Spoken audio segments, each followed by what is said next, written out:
माँ मरियम की भेंट। 31 मई को कलीसिया धन्य कुमारी मरियम का एलिजाबेथ से मिलन का पर्व मनाता है। यह मरियम के जीवन का एक ऐसा क्षण था जब वह अपनी चचेरी बहन एलिजाबेथ से मिलने के लिए यात्रा पर निकली थी।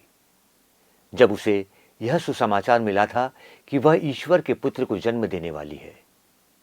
ल्यूक अध्याय 1 पद संख्या 39 से 56 में दर्ज यह आनंददायक घटना हमें सेवा, विनम्रता और ईश्वर की उपस्थिति से मिलने वाले गहन आनंद के बारे में बताती है। मरियम का एलिजाबेथ से मिलना सिर्फ एक सामाजिक मिलन नहीं था, यह प्रेम और सेवा का एक आश्रयपूर्ण मिशन था।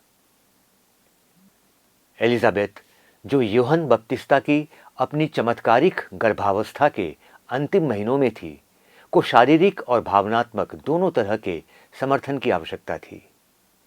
मरियम ने अपनी असाधारण परिस्थितियों के बावजूद खुले दिल से प्रतिक्रिया दी और उसके साथ रहने के लिए जल्दी से यात्रा की।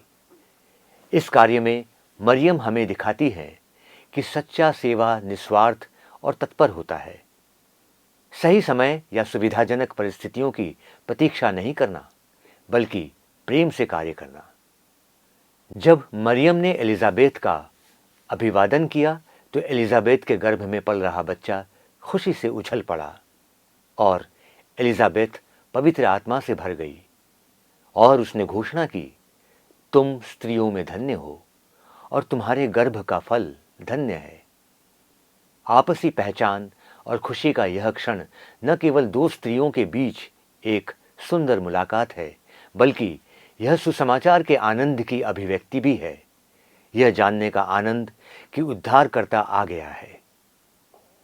यह मुलाकात जीवन की एकता की अभिव्यक्ति भी है। पवित्र आत्मा के आलिंगन में पुराने और नए, अजन्मे और जन्मे का एक साथ आना। आज हमारे लिए यह पर्व हमें इस बात पर विचार करने के लिए बुलाता है कि हम ईश्वर के आह्वान का किस तरह जवाब देते हैं। मरियम की तरह क्या हम खुद से बाहर निकलकर दूसरों की सेवा करने के लिए तैयार हैं, खासकर जरूरतमंदों की? क्या हम ईश्वर के प्रेम के साधन बनने से मिलने वाली खुशी के लिए खुले हैं?